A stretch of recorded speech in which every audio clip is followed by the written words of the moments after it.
नमस्कार, खेत खजाना में आपका स्वागत है। आज शनिवार का दिन है और नवंबर महीने की तारीख है 22।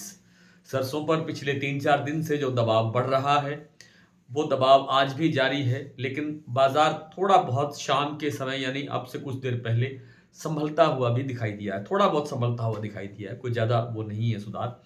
लेकिन स्थितियां आगे क्या रहने वाली हैं, ये मैं कई दिन से डिफाइन कर रहा हूं कि सरसों में आगे तेजी की संभावना बहुत कम है। लेकिन कुछ दिन के बाद में जब आंकड़े स्पष्ट हो जाएंगे, बिजाई के आंकड़े जिसके बात हम बार बार कर रहे हैं, बिजाई के आंकड़े स्पष्ट हो जाएंगे और थोड़ा बहुत और स्थितियां क्लियर होंगी कि स्टॉक कितना बाकी बचा है और आगे की क्या डिमांड की क्या स्थिति रह सकती है। ये स्थितियां जब थोड़ी स्पष्ट हो जाएंगी तो बाजार में सुधार की गुंजाइश बन सकती है। थोड़ा बहुत रिकवर होने की गुंजाइश ही बनेगी, तेजी की संभावना तो लगती नहीं है। आज भरतपुर मंडी का भाव 6,850 रुपए खुला, कल से और 25 रुपए कमजोर हुआ। कल था 6,875 रुपए। चरखी दादरी दिल्ली लाइन पर भी बाजार 25-25 रुपए कमजोर हुआ। सॉरी, 25-25 रुपए बढ़ा है बाजार। चरखी दादरी दिल्ली लाइन पर बाजार प्लस हुआ है, बाजार कल की तुलना में। और जयपुर का भाव 50 रुपए कमजोर होकर 7275 रुपए पर रह गया है। गोयलकोटा का प्लांट भी 100 रुपए टूटा है। वन सिटीबल्स का प्लांट भी 100 रुपए टूटा है। दोनों जगह भाव है 7,050 रुपए। सलोनी प्लांट में सुबह 75 रुपए की गिरावट आई थी, लेकिन जैसा मैंने अभी कहा कि थोड़ा सा बाजार संभला है। 75 रुपए गिरावट आने के बाद बाजार 25 रुपए प्लस हो गया है अभी थोड़ी देर पहले। तो कुल मिलाकर के बाजार मिला जुला सा व्यापार दिखा रहा है, कारोबार दिखा रहा है।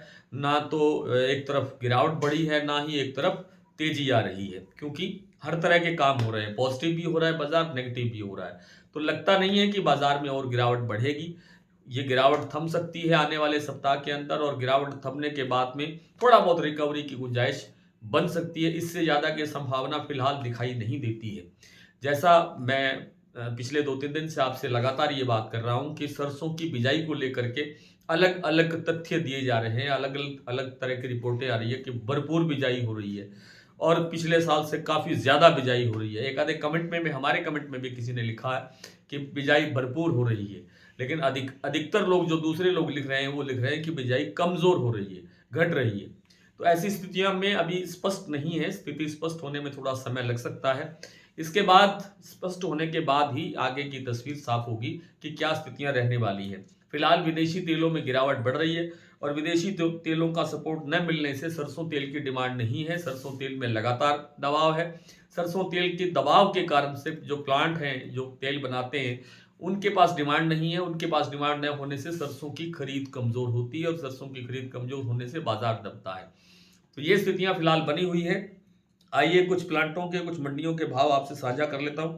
जैसा मैंने अभी आपसे कहा कि भरतपुर मंडी का भाव खुला 6850, 6,850 रुपए। जयपुर 7275, दिल्ली 7200 रुपए, चरखी दादरी 7175, अलवर 6,900 से 6,950, बरवाला 6650, हिसार 6,900, गोयलकोटा 7,050, मुरैना 6,750, ग्वालियर 6,800, खैरथल मंडी 6,850, टोंक मंडी 6,830, निवई मंडी 6,850, सिवानी मंडी 6,550, नड़वई 6,850, खेरली मंडी 6,900। अडानी का जो प्लांट है बूंदी और अलवर, वहां कोई गिरावट नहीं है। 7250 और 7200 लेवल बराबर बना हुआ है। सलोनी में जैसा मैंने कहा कि 75 रुपए बाजार टूटा था सुबह, लेकिन अब फिर बाजार प्लस हुआ है।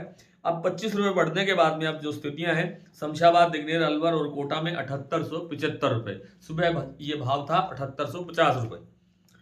इसके बाद बात करें गोयलकोटा प्लांट की, 7,050 रुपए का भाव है। 100 रुपए यहाँ गिरावट है। बीपी आगरा में भी 50 रुपए की गिरावट है, 7400 का लेवल बना है। वन सेटिबल जो सीतापुर का प्लांट है, वहां पर भी 100 रुपए की गिरावट है और 7,050 रुपए का लेवल बनता हुआ दिखाई दिया है। तो फिलहाल इतना ही। अगले हफ्ते आपसे फिर मुलाकात होगी, तब तक के लिए नमस्कार।